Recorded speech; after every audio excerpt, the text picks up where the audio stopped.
وعلى سید الانبیاء والمرسلین اما بعد فاعوذ باللہ من الشیطان الرجیم بسم اللہ الرحمن الرحیم قال اللہ تبارک و تعالی فی کلام المجید انما امرہ اذا اراد شیئا ان یقول له کن فیکون صدق اللہ مولانا العظیم ان اللہ وملائکتہ یصلون علی النبی یا ایھا الذین آمنوا صلوا علیہ وسلموا تسلیما آواز بلند درود پاک صلی علی سیدنا و مولانا محمد وبارک وسلم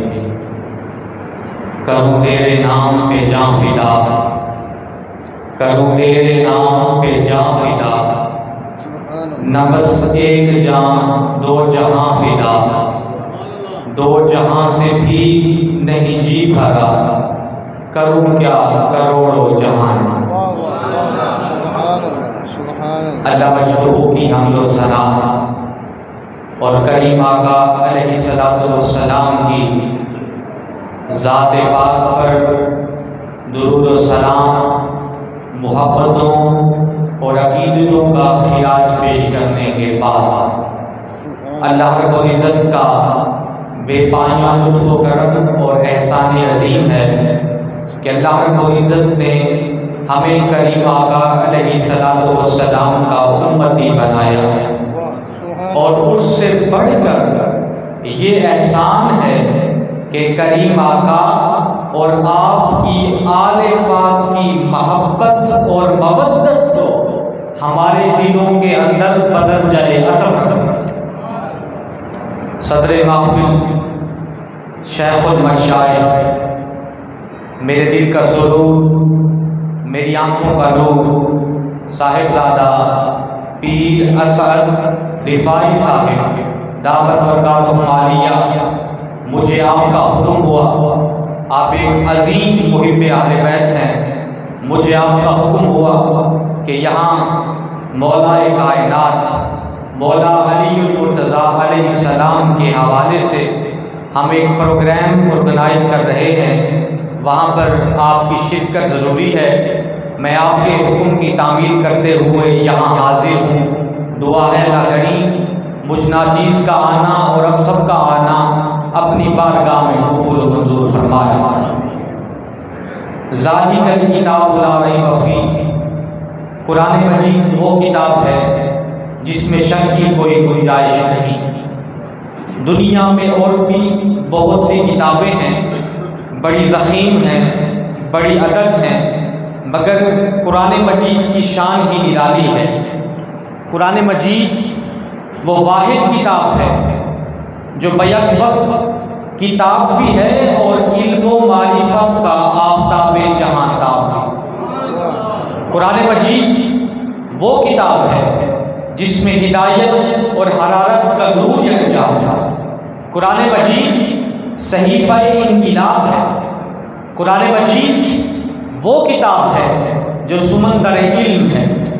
کوئی عارف ہے قرآن کے سمندر میں غوطہ زن ہونا، گفتگو تھوڑی مشکل ہے لیکن انشاءاللہ آپ اس کو سمجھیں گے تو آپ کو بڑا مزہ آئے گا، کیونکہ آج مولا کائنات کا ذکر ہو رہا ہے۔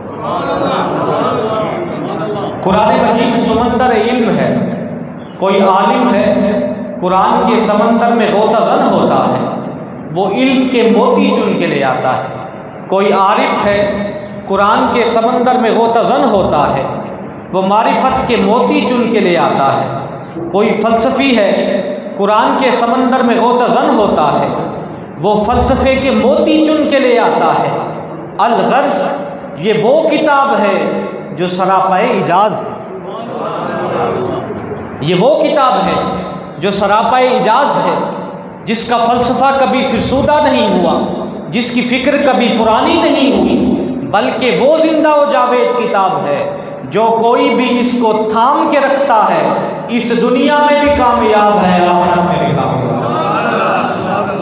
اب قرآن مجید کی اتھینٹسٹی کو ہر بندہ مانتا ہے حضور، کوئی سنی ہو، کوئی دیوبندی ہو، کوئی اہل تشیع ہو، ایون کہ کوئی غیر مسلم مانتا ہے۔ یہاں ایک طبقہ موجود ہے، وہ کہتا ہے ہم وہی بات مانتے ہیں جو قرآن میں ہو۔ میں نے کہا اگر تمہارا یہی کرائٹیریا ہے پھر قرآن الحمد سے لے کر والناس تک یا مصطفیٰ کی شان بیان کر رہا ہے یا مرتضیٰ کی شان بیان کر رہا ہے۔ سورہ یاسین آیت نمبر 82 ورس نمبر 82 میں نے تلاوت کی، انما امرہ اذا اراد شیئا ان یقول لہ کن فیکون۔ اب حضور جو عام مترجمین ہوتے ہیں اور مفسرین ہوتے ہیں، جب وہ اس کا ترجمہ اور تفسیر کریں تو لکھتے ہیں اللہ کی یہ شان ہے، جب وہ کسی شے کو پیدا کرنا چاہتا ہے تو کہتا ہے کن، وہ پیدا ہو جاتی ہے۔ لیکن یہاں عشاق کا جو ترجمہ ہے وہ کچھ اور بتاتا ہے۔ عشاق کا ترجمہ در حقیقت عشق کی طرف لے جاتا ہے۔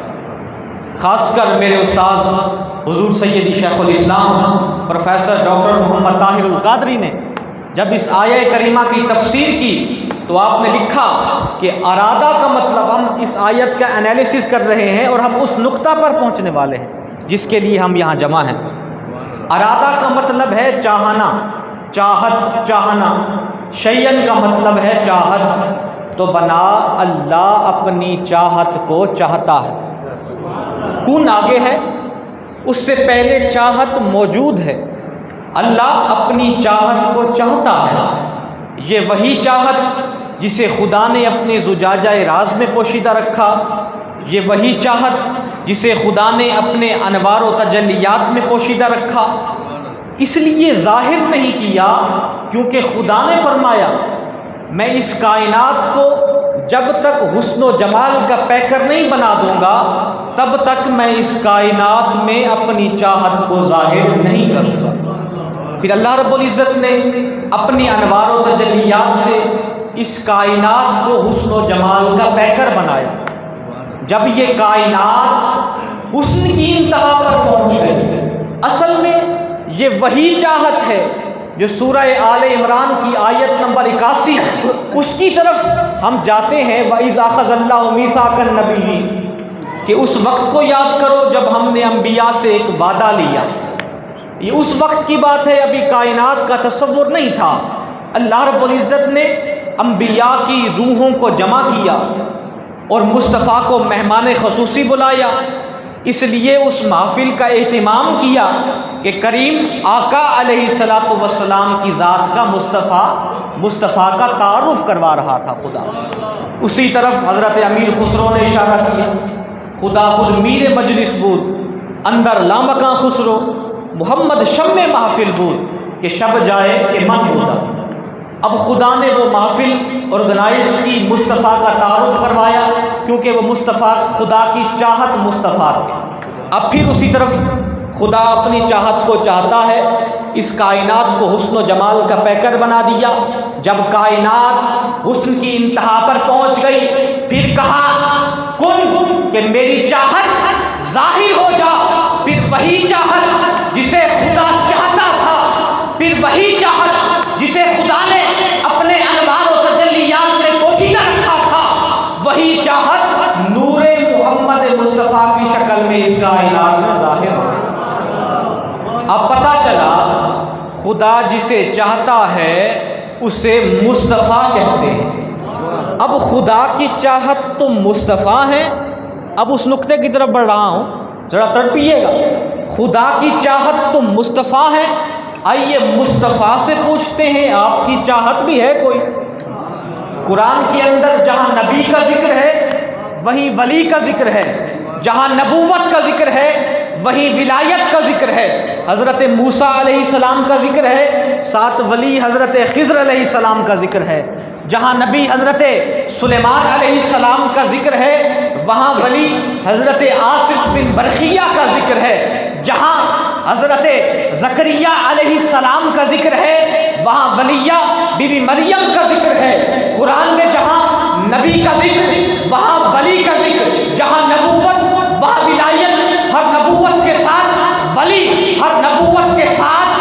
ولایت اب مصطفیٰ کے ساتھ کون تھا؟ غدیر خون کا مقام ہے. آپ کو دو ہاتھ ہوا میں بلند ہوتے دکھائی دیں گے. ایک ہاتھ مصطفیٰ کا تھا، ایک ہاتھ مرتضیٰ کا تھا. جو نبی ہے اسے مصطفیٰ کہتے ہیں، جو ولی ہے اسے مرتضیٰ کہتے ہیں. تو پتہ چلا خدا جسے چاہتا ہے اسے مصطفیٰ کہتے ہیں، اور مصطفیٰ جسے چاہے اسے مرتضیٰ کہتے ہیں.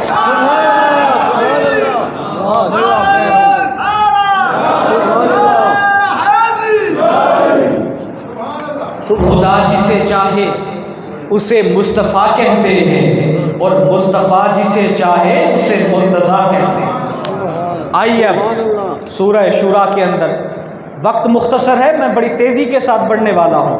ویسے تو قرآن میں نے پہلے عرض کر دیا یا مصطفیٰ کی شان بیان کر رہا ہے یا مرتضیٰ کی شان بیان کر رہا ہے. چونکہ وقت کے دامن میں گنجائش نہیں ہوتی، اس لیے ہم مختصر سی گفتگو کیا کرتے ہیں.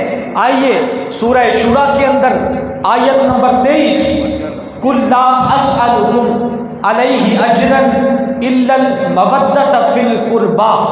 مصطفیٰ کہہ دیجئے کہ اجر رسالت کے بدلے مجھے کچھ نہیں چاہیے، بس چاہیے تو میری قرابت کی محبت چاہیے. اب یہاں رکیے گا، میں بات کو بعد میں یہیں سے لنک کروں گا. چلتے ہیں سورہ احزاب کی آیت نمبر 33 کی طرف. انما یرید اللہ لیذھب عنکم الرجس اہل البیت ویطہرکم تطہیرا. اب دیکھیے، اب پھر ہم چلتے ہیں سورہ مائدہ کی. میں ان کو جوڑوں گا آپس میں، اب توجہ کے ساتھ. سورہ مائدہ کی آیت نمبر 90 کی طرف. یا ایھا الذین آمنوا انما الخمر والمیسر والانصاب والازلام رجس من عمل الشیطان فاجتنبوہ لعلکم تفلحون. اب ہمیں حکم ہوا یا ایھا الذین آمنوا، اے ایمان والو، شراب سے بچو، برا عمل ہے، شیطانی عمل ہے. بت پرستی سے بچو، برا عمل ہے، شیطانی عمل ہے. جوا سے بچو، برا عمل ہے، شیطانی عمل ہے. زنا سے بچو، برا عمل ہے، شیطانی عمل ہے. ہمیں بار بار احکام ملتے رہے، فلاں سے بچو برا عمل ہے، فلاں سے بچو برا عمل ہے، فلاں سے بچو برا عمل ہے.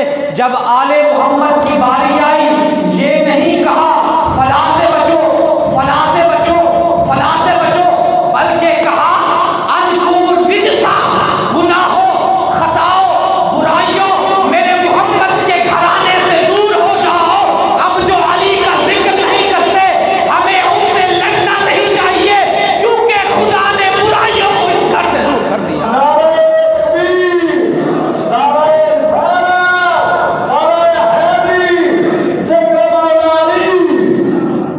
کیونکہ خدا نے برائیوں کو اس گھر سے دور کر دیا. اب اس آیت کا مصداق کون ٹھہرتے ہیں؟ آئیے حضرت ابو سعید خدری سے پوچھتے ہیں. آپ کہتے ہیں انما یرید اللہ لیذھب عنکم الرجس اہل البیت ویطہرکم تطہیرا. قال نزلت هذه الآیہ نزلت فی خمسۃ فی رسول اللہ وعلی وفاطمہ والحسن والحسین. حضرت ابو سعید خدری کہتے ہیں جن پر یہ آیت نازل ہوئی اسے یا مصطفیٰ کہتے ہیں، یا مرتضیٰ کہتے ہیں، یا سیدہ کہتے ہیں، یا حسنین کریمین کہتے ہیں. اب چلیے سورہ شورا کی آیت نمبر 23 کے اوپر، جس کی طرف میں آپ کو لانا چاہتا تھا. قُلْ لَا أَسْأَلُكُمْ عَلَيْهِ أَجْرًا إِلَّا الْمَوَدَّةَ فِي الْقُرْبَى، کہ اجر رسالت کے بدلے کچھ نہیں چاہیے، چاہیے تو میری آل کی محبت اور مودت چاہیے. اب مصطفیٰ کی آمد سے قبل عرب کے اندر جہالت اور ضلالت کی حکمرانی تھی. بیٹیوں کو زندہ درگور کر دیا جاتا تھا. جو انسانی ویلیوز ہیں، اقدار ہیں، ان کو ڈی ویلیویٹ کیا جاتا تھا. قتل و غارت عام تھی، فحاشی عام تھی، عریانی عام تھی. یہ سوسائٹی ناسور تھی. لیکن جب مصطفیٰ تشریف لائے، اس کائنات میں انقلاب آ چکا. عورت کو اس کا حق مل چکا، ماں کو اس کا حق مل چکا، بیٹی کو اس کا حق مل چکا. الغرض دنیا کے ہر شعبے میں مصطفیٰ نے انقلاب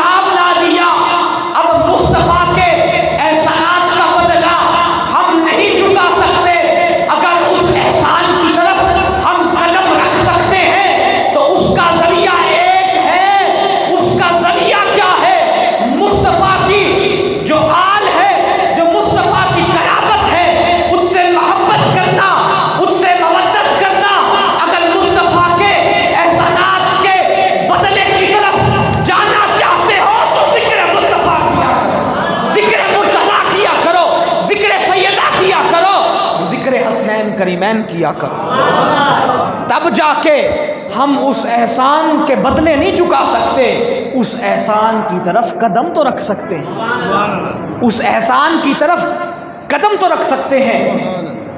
دل ٹھر رہا ہے، اگر تویدہ ہون بھی دل نہیں ٹھردا تو میں بیٹھا حضور 4 بجے جمعہ پڑھے سو تو بڑی توجہ کے ساتھ، بس آخری لمحات ہیں، آپ نے بڑی توجہ کے ساتھ سننا ہے۔ مصطفیٰ نے فرمایا انا مدینہ العلم و علی بابھا، میں علم کا شہر ہوں، علی اس کا دروازہ ہے۔ میں علم کا شہر ہوں، علی اس کا دروازہ ہے۔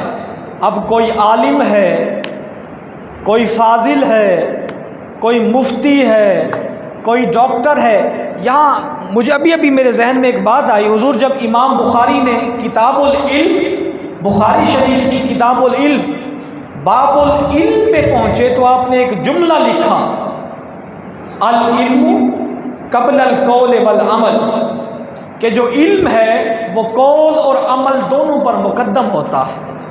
اور علم کی 2 اقسام ہیں، ایک علم حسنہ، ایک علم سیئہ۔ جو حسنہ ہوتا ہے وہی قول اور عمل پر مقدم ہوتا ہے۔ اب علم حسنہ کا سمندر کون ہے؟ آئیے مصطفیٰ سے پوچھتے ہیں، انا مدینہ العلم و علی بابھا، میں علم کا شہر ہوں، علی اس کا دروازہ ہے۔ اب کوئی ڈاکٹر ہے، کوئی عالم ہے، کوئی فاضل ہے، کوئی مفتی ہے، کوئی محقق ہے، کوئی مفکر ہے، کوئی محدث ہے، کوئی مفسر ہے، کوئی انجینئر ہے، الغرض دنیا کے ہر شعبے کے اندر جو علم حسنہ حاصل کر رہا ہے اور کامیابیوں کی بلندیوں کو چھو رہا ہے، اس کو علم کا فیض مولا کائنات کی ذات سے مل رہا ہے، اس کو علم کا فیض مولا کائنات کی ذات سے مل رہا ہے۔ آپ جانتے ہیں حضرت امام مہدی علیہ السلام کون ہے؟ حضرت امام مہدی علیہ السلام کون ہے؟ جہاں پر امامت کی انتہا ہونی ہے، اور آپ حضرت علی کے پتر ہیں، ان کی آل میں سے ہیں، اور مولا کائنات مصطفیٰ کے بھائی ہیں، مصطفیٰ کے داماد ہیں، مصطفیٰ کے عاشق ہیں۔ آپ کو پتہ ہے جب حضرت عیسیٰ علیہ السلام اللہ کے برگزیدہ پیغمبر ہے، جب وہ اس کائنات میں دوبارہ تشریف لائیں گے تو آپ کس کی اقتداء میں نماز ادا کریں گے؟ بڑے توجہ کے ساتھ سنیے گا کہ حضرت عیسیٰ علیہ السلام جب اس کائنات میں تشریف لائیں گے، آپ کو پتہ ہے کن کی اقتداء میں نماز ادا کریں گے؟ وہ حضرت امام مہدی علیہ السلام کی اقتداء میں نماز ادا کریں گے۔ ذرا غور کیجئے، حضرت امام مہدی علیہ السلام حضرت علی کی آل میں سے، حضرت علی مصطفیٰ کے بھائی، تو دیکھیے حضرت امام مہدی علیہ السلام کی اقتداء میں وہ نماز ادا کریں گے۔ ذرا غور کیجئے، جن کا مقتدی اتنا اختیار والا ہو تو اس امام مہدی کا بابا، اس امام مہدی کا والد علی علیہ السلام کتنے اختیار والا ہوگا؟ علی علیہ السلام کی کتنے اختیار والا ہوگا؟ ان کی شان وراء الورا ہے۔ یہ آج کل کے جو فساد پرست ملا مولا کائنات کو کے ذکر کو گھٹانے کی بات کرتے ہیں، ہم صحابہ کی شان بھی بیان کرنا جانتے ہیں، لیکن اگر آپ صحابہ کی شان کی آڑ میں مولا کائنات کی شان کو گھٹائیں گے تو یہ ظلم کریں گے، یہ ظلم کریں گے۔ آل کا اپنا مقام ہے، اصحاب کا اپنا مقام ہے، مولا کائنات کی اپنی شان ہے۔ حضرت ابوبکر، حضرت عمر فاروق، حضرت عثمان اور دیگر صحابہ ان کی اپنی شان ہے، ہر کوئی اپنی شان کے لائق قابل احترام ہے، لیکن افسوس جب مولا کائنات کا دن آئے تو آپ کو اور دن یاد آ جاتے ہیں۔ یہ جو فضا چل رہی ہے، جب تک ہم جیسے غلام یہاں موجود ہیں، جب تک ہمارے اوپر ان قائدین کا سایہ ہے، کسی کے مائی کے لال کی جرت نہیں کہ علی کی شان کو گھٹا سکے۔ جب علی کی شان کو گھٹا نہیں سکتے، آپ کو پتہ ہے پھر کیا کرتے ہیں؟ پھر ان کے والدین پہ حملے کرتے ہیں، پھر کہتے ہیں او صحیح حضرت ابو طالب تک کلمہ کہنا پڑیا، میں ان کو دلیل دینا چاہتا ہوں۔ مولانا حضرت حلیمہ سعدیہ رضی اللہ تعالی عنہا کو تو آپ جانتے ہوں گے؟ جی کہتے ہیں جانتے ہیں۔ میں نے کہا بتائیے انہوں نے کلمہ پڑھا تھا؟ او جی شاہ صاحب انہیں کلمہ بعد وچ پڑھیا ہا۔ میں ہمسی اگر کلمہ بعد وچ پڑھیا ہا تا مصطفیٰ بچپن تا اتھیں گزریں دے رہ گن تے ول تساں ایک کیا رائے آکھن چاہندے وے کہ مصطفیٰ ایک غیر مسلم دے ہاتھ رہ گئے ول اتھاں مولوی چپ تھی ویندن آدن نہیں انہیں کلمہ پڑھیا ہا او دین حنیف تے ہن۔ میں آدھا مولانا اگر تو اسا کرے ہم سو سارے قائدین کرے ہم سو تا اسا تو کو پوری گال دسے سو مسلمان دو طریقوں سے دو طرح سے ہوتے ہیں۔ ایک وہ ہوتے ہیں جن کو کلمہ مصطفیٰ نے پڑھایا، ایک وہ ہوتے ہیں جو دین حنیف پر ہوتے ہیں، جو حضرت ابراہیم کی حضرت اسماعیل کی دعا سے مصطفیٰ ہوں یا مرتضیٰ ہوں پاک پشتوں میں چلے آئے۔ حضرت ابراہیم نے دعا کی تھی کہ یا باری تعالیٰ میں نے خانہ کعبہ کی تعمیر کی، مجھے اس کا بدلہ اتنا چاہیے کہ آخری نبی بھی میری آل میں بھیج دے، آخری جو امامت کی ابتدا ہے وہ بھی میری آل میں۔ اچھا صحیح والا آدن جیا اتھا وال چوک تھی ویندن آدن حضرت حلیمہ سعدیہ بالکل کلمہ پڑھیا مسلمان ہن۔ ہمارا عقیدہ ہے الحمدللہ اہل سنت کا یہی عقیدہ ہے، ہم محبتوں والے ہم عقیدتوں والے لوگ ہیں، ہم نسبتوں کی قدر کرنے والے لوگ ہیں۔ ہمارا عقیدہ ہے حضرت حلیمہ سعدیہ پہلے بھی مسلمان تھی بعد میں بھی مسلمان تھی، تمہارا کرائٹیریا ادھر کچھ اور ہے، جب حضرت ابو طالب کی باری آئے ادھر کرائٹیریا اور ہے۔ حضرت حلیمہ سعدیہ کی گود میں مصطفیٰ 2 3 4 حد سے زیادہ 5 سال مصطفیٰ آپ کی گود میں آپ کی خدمت میں رہے ہوں گے۔ مصطفیٰ 2 سے 3 سال جن کی خدمت میں رہے انہیں حلیمہ سعدیہ کہتے ہیں، اور مصطفیٰ 56 برس جن کی صحبت میں رہے اور 56 برس جو مصطفیٰ کی خدمت کرتے رہے انہیں حضرت ابو طالب کہتے ہیں، انہیں حضرت ابو طالب کہتے ہیں۔ مولانا کرائٹیریا بنانا ہے تو ایک بناؤ، ادھر بھی برابر چلو ادھر بھی برابر چلو، وگرنہ شان کیوں دیکھتے ہو؟ تو شان میں سب برابر نہیں ہوتے، کسی کی شان اللہ نے بلند کر دی ہے، کسی کی شان اللہ نے ان سے کم کر دی ہے، یہ اللہ کی شان ہے جس کو جتنا عطا کر دے۔ مولانا کرائٹیریا ایک رکھو، ان سے بھی محبت کرو ان سے بھی محبت کرو، ان سے بغض نہ رکھو، کیونکہ تمہاری نجات کا ذریعہ ہی یہی ہے، تمہاری بقا کا ذریعہ ہی یہی ہے، تمہاری فلاح کا ذریعہ ہی یہی ہے۔ وہ ہے نا کہ اللہ رب العزت نے کہا میری نعمتوں کا خوب چرچا کرو، تو بتائیے آل پاک سے بڑھ کے بھی کوئی نعمت ہو سکتی ہے؟ اگر ہم اس کا چرچا نہیں کریں گے تو پھر ہمارے پاس کچھ نہیں ہے۔ ذرا ہاتھ اٹھا کے میرے ساتھ وعدہ کیجئے کہ جب تک ہم زندہ ہیں اہل بیت کا دفاع کرتے رہیں گے، جب تک زندہ ہیں مولا کائنات کا دفاع کرتے رہیں گے، کیونکہ ہماری بقا علی المرتضیٰ کے قدموں میں۔